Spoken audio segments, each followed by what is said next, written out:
discussion and positive energy. We are talking to two very prominent leading ladies about their work and their enormous contribution they have made in their community and society through their work on a daily basis. Now, before we get started talking to our guest, let's have those all important details, how you can get involved in the conversation, and we would love you to get involved and call into the studio on our landline number, which is 0116 482 2086, or you can get in touch with us on WhatsApp or text us on 0774 8855 Today I have got my co-host with me, Dr. Samia Latif. Dr. Samia Latif, over to you to introduce my lovely guest.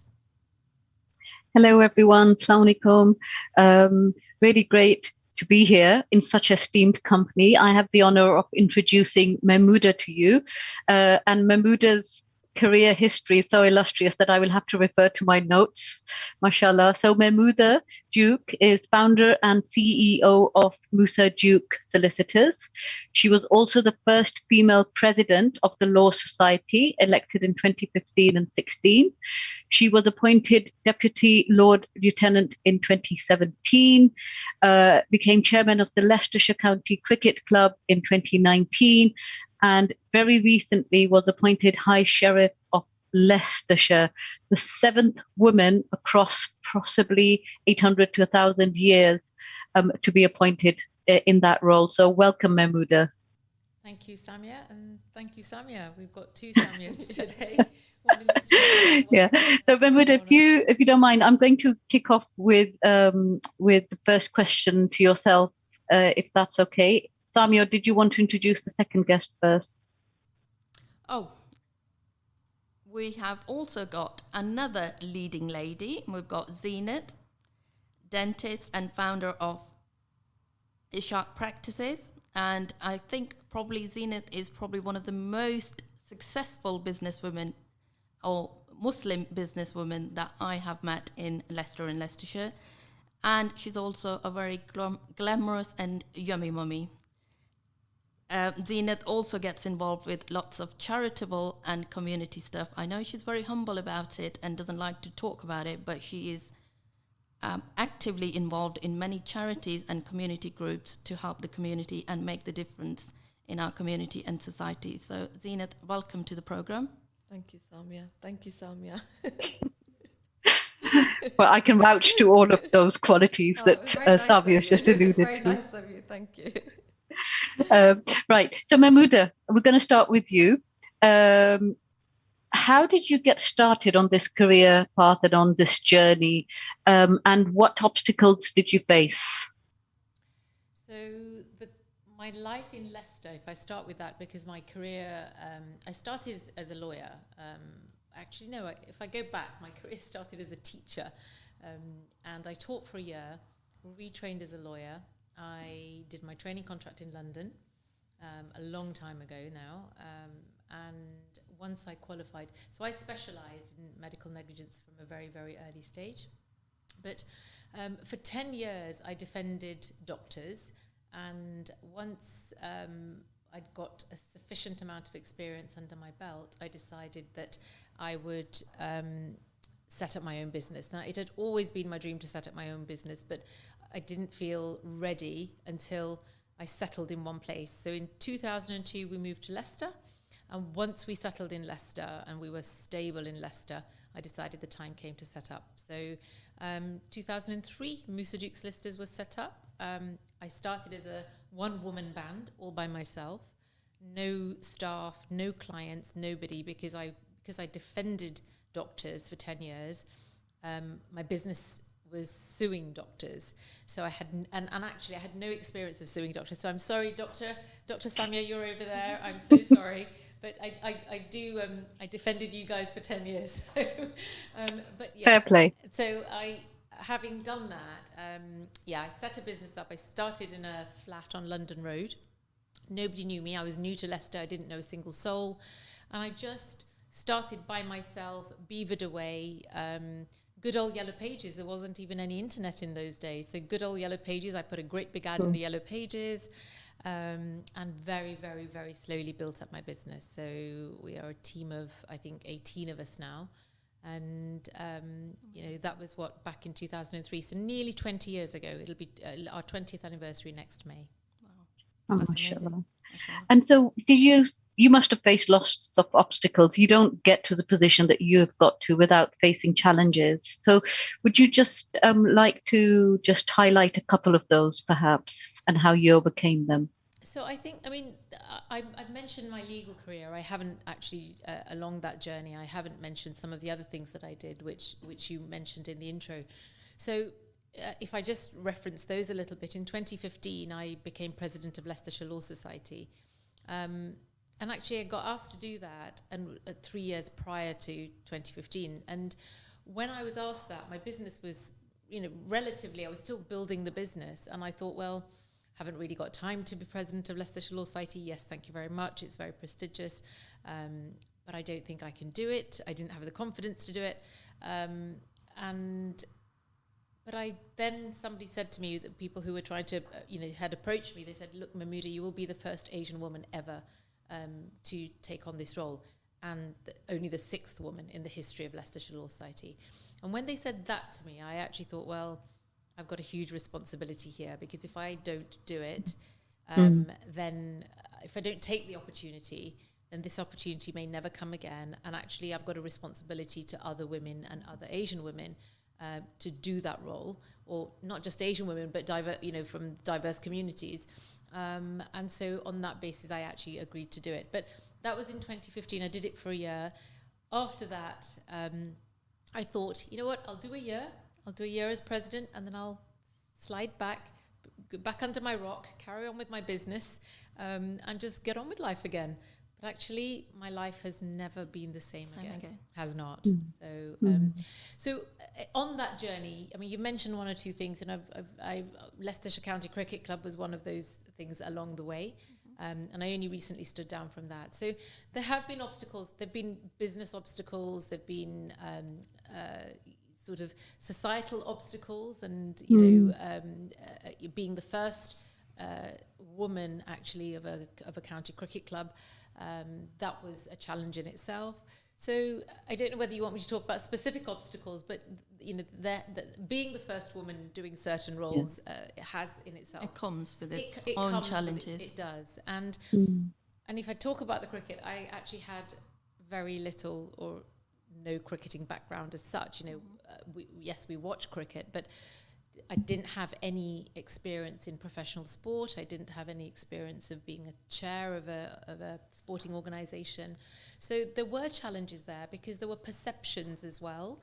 And to be fair, what's this brown woman doing running our county cricket club? She doesn't know anything about cricket, or knows very little about cricket. How is she going to run our cricket club? And I guess that's a fair question. And in a very white male-dominated sporting profession, isn't it? Yes. But I think it is a fair question to say, well, how does she doesn't know anything about cricket, or knows very little about cricket, and where? But I always, when I get asked that question, maybe what did you know about cricket, and I always say, well, look. Question. I think it's a wrong question to ask. Why don't you ask me what I know about strategy, about business, about leadership, about governance, about stakeholder relationships, about those, and it was more about the business of sport. Actually, I wasn't there to play. I wasn't there to play cricket. It was about the organisation. It was about leadership. It was about recognising what needed to be done, and having the courage to make brave and difficult decisions. And I think you had the insight to realize that it wasn't the knowledge of cricket that you required, but all those other transferable skills that you definitely had. And so to have that insight, I think it's you've crossed one hurdle already. So well done, Mehmooda. I'm going to pause here, and I think Samia would like to talk to Zeenat, and then we'll come back to you, Mehmooda, if that's okay. Of course. Yes. So Zeenat, let's start with you. How did you come about to becoming a dentist? Could you tell us a bit more about yourself, how you started the company, and what obstacles did you face in achieving what you have? I think that the biggest obstacle was starting the business in the first place. And obviously at that time, as Mehmooda said, there's very few women setting up in business. So, I was lucky. I had a good family background and I had lots of help and things like that. But I think the biggest was the fact that I was pregnant when I first started. So I was 6 months pregnant when I started. Wow. In a village location where it was just Caucasian, and they were thinking, how is this woman going to set up a business in pregnant while she's pregnant? And I think once you get over that hurdle, you can pretty much do anything in life, can't you, really? Because it's hard to have a baby and a new business at the same time. So it's bad enough having a baby, isn't it? That's a big challenge in itself then. Can I just go back and ask you, how did you choose, how did you decide to become a dentist? I think it's not something that a few years ago, a career for a young girl or woman. Yeah. I know lots of doctors and consultants, but dentists is something that not on the radar for many young girls. Yeah. I think that's what I think is the big issue, is that we need to diversify our outlook on careers, really. For myself, I just thought it would be an easier role, but obviously it wasn't for me. That was probably a lie. In my head, I thought it would be a lot easier in the sense I could work part-time, but once I got into my role and I set up my own business, it was just the challenges of having a business, having your own business, working all the different hours that you do, and it's like no rest, really, to be honest. You're constantly thinking it, eating it, breathing it, sleeping it. So for me, I thought it would be a business that would be part-time related and more looking after people, which is, I like doing things. So did you make the transition from working for somebody else and then setting up your own business, or did you just start your own business from scratch? Yeah. So I worked for somebody for about 8-9 months, and then I just decided I just didn't want to work for anybody anymore. And I saw something, an advert for they were looking for a dentist in a village location in a medical center. And I thought, oh, that sounds ideal for me. I went and had a look at it, and I lived in Nottingham at the time. So I thought, oh, that sounds good. I think that sounds ideal for me. And I just decided to set up my own business at that point. During it, obviously, I got pregnant and I had a baby. So it was several years ago.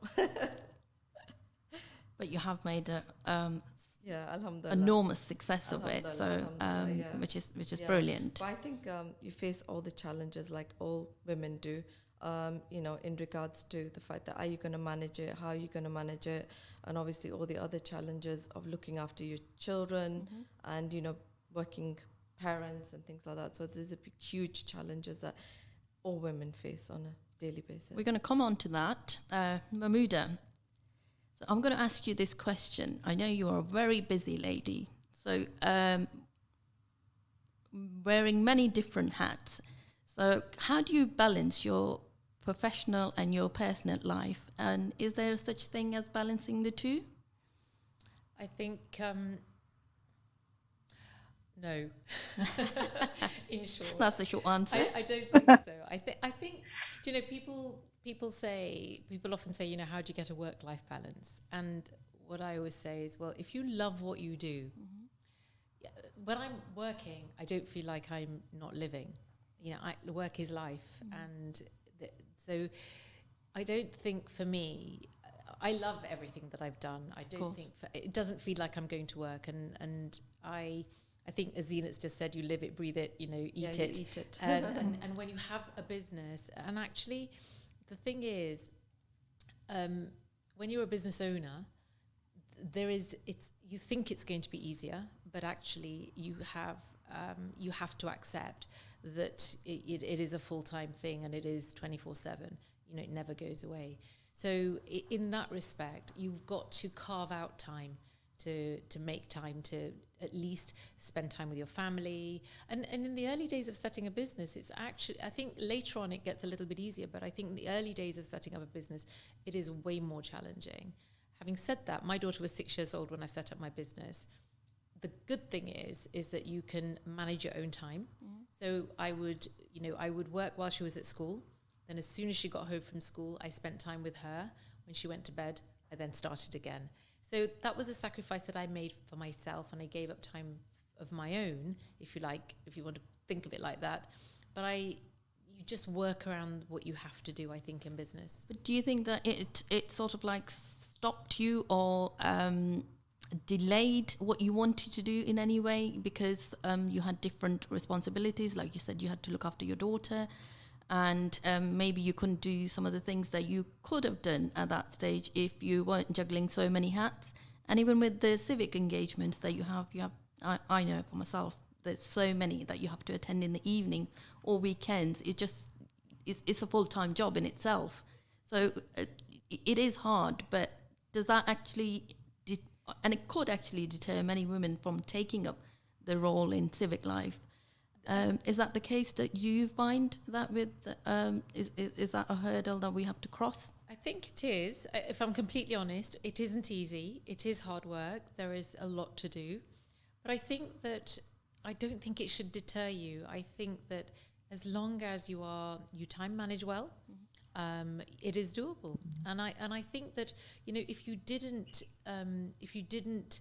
take the challenge and do the things that came your way, we would never if we didn't take the opportunities that came our way, then I think we would be doing a disservice to ourselves. So I don't think women should be afraid of taking on challenging roles. And I don't think, civic life is hard because you're giving a lot of your time, but that's what it's about. And that's why you agree to do it, because it's about service and it's about giving. When I did my speech, I talked about the quote from Mahatma Gandhi. I think if I can get it right without reading it, if you want to find yourself, lose yourself in the service of others.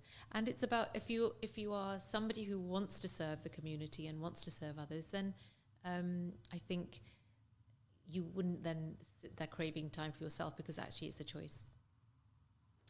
Thank you. Over to you, Dr. Latif, for the next question. Right. So, Zeenat, if we could come to you and ask you the same question about how you balance your professional life and personal life. We know that you are a wife, a mother of 4 children, mashallah. You're a successful businesswoman. We know how much your hubby loves his food, and you've got a beautiful house that you need to maintain on top of all the other charitable causes that you support. So how do you balance? I think it's very hard to balance everything, and I think that it's challenging for women, isn't it? I think it's even challenging if you're a housewife at home, to be honest, because we have a lot of challenges on a daily basis that technically men don't have, And I know we'd like to say we live in a society where everybody does everything, which everybody's they do. Equal. Yeah, and everybody's equal, but some are more equal than the others. But technically, women have to do quite a lot, so it can be very, very difficult. I think I'm lucky. Alhamdulillah, I've got good husband and I've got good family and people around me that help me quite a lot. But I think on a daily basis, it can be very challenging in, sorting out kids' homework and, how all the different things that women have to do, working out what you're going to cook for iftari tonight or whatever. All those things are quite hard things to think, to do.